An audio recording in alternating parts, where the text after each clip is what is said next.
एवढी छान शेंगदाण्याचे लाडू ना माझ्याकडून पहिल्यांदाच बनले होते. गुड मॉर्निंग, मी स्वप्नाली. तर तुम्ही कालचा व्लॉग बघितलाच असेल. गावाकडे रोज दुपारी गारेगारवाला येतो.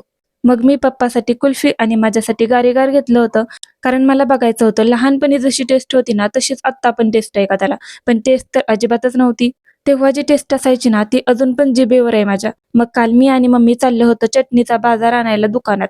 चटणीचा बाजार म्हणजे काय, सगळा गरम मसाला आणि मिरच्या वगैरे आणायचं होतं. त्यासाठी मम्मीनं पाक गावाच्या बाहेरच्या कधी न बघितलेल्या दुकानात नेलं होतं. तिथं त्यांनी असे कुरकुऱ्याच्या पुड्यावर 500 आणि 100च्या नोटा लावल्या होत्या.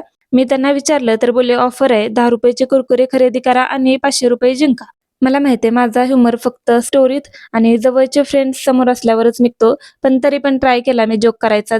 चटणी तिखट झाली पाहिजे असं दुकानदाराला सांगून मम्मी आणि मी परत घरी आलो. आले की लगेच मम्मीने मिरच्या नीट करायला पण घेतल्या आणि मी आपलं बिना शटरचं दुकान उघडून बसले.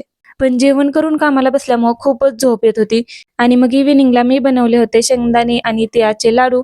माझ्या एका रूममेटनं घरून असं बनवून आणलं होतं आणि मला खूपच आवडलं होतं ते, म्हणून मी यावेळी तसेच ट्राय केले.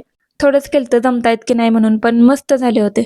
आणि हो लेडीज, चटणी म्हणजेच कांदा लसूण मसाला आमच्याकडे कसं करतात ते बघण्यासाठी लगेच फॉलो करून घ्या.